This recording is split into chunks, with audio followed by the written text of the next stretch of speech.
So I want to talk about something that I hear a lot of people believe, especially when life gets hard. And that's the idea that we're being tested, that God or the universe is putting challenges in our lives to see how strong we are or how worthy we are or whether we'll pass or fail. And sometimes that can feel comforting in a way. That can give us meaning to our pain and makes our struggle feel purposeful. But there's also problems with this, because when we believe we're being tested, we also believe we're at the mercy of someone or something else. And the moment we believe that, we create a self-pitying victim-type mentality. We start thinking things like, why is this happening to me? Or what did I do wrong? Or it's not fair, or am I not good enough?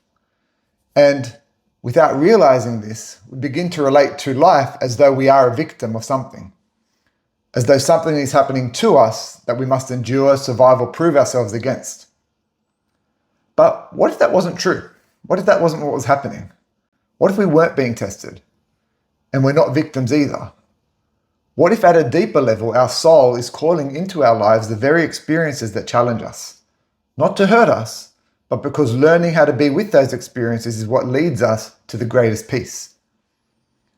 Because when we look closely at our suffering, we want to see what is actually causing it. Is it the situation itself? Or is it our relationship to the situation, like our mind? So two people can go through the same experiences and live it completely different ways. So one might resist it or fight it or feel overwhelmed by it, whereas the other might allow it to happen, they might move with it and find clarity within that situation. So in a sense, it's the same situation, but different experience for the different people. And what that shows us is that the situation is not the source of our suffering. Really what it is our perception of the situation. And when we know this is where we can begin to shift things. Because what we once saw as something happening to us, something we might have felt like a victim of, is actually something being revealed within us. It's not a test or a punishment, but what it offers is an opportunity.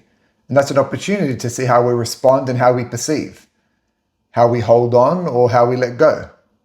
It's an opportunity to connect to our deeper truth.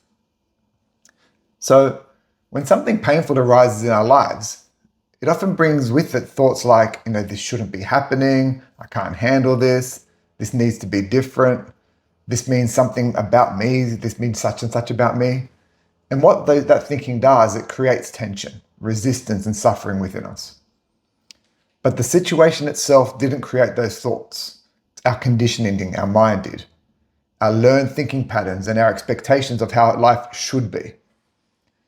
So the experience is not actually testing us, it's just showing us where we're out of alignment with our perception from our true self. And that can feel really uncomfortable because sometimes deeply, deeply uncomfortable because our mind wants control. It wants life to unfold in a way that it wants. And it does this so that it feels safe and secure. But life doesn't always move according to our preferences. Life changes and brings unexpected things that don't match what our mind says. When reality doesn't match the mind or what we think, we feel friction and discomfort and we suffer. But this disconnection has a purpose, not to test us, but to motivate us towards peace. Because the deeper the pain we feel, the more we're pushed to find another way of being. We begin to realize that by holding on or resisting or fighting what is, only creates more suffering. And so here we have a choice to adapt or suffer more. And after that choice, we can begin to soften our perception, to question our thoughts and allow our emotions rather than resist them. And as we do that, we become more accepting of what we're feeling and more open to what is present in our lives.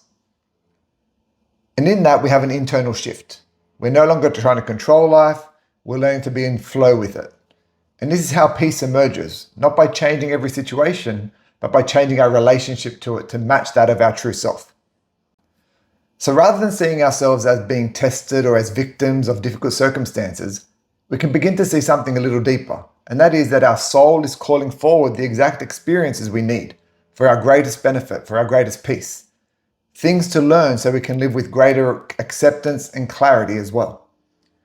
And the more we're willing to meet those experiences, the more peace and well-being becomes available within us.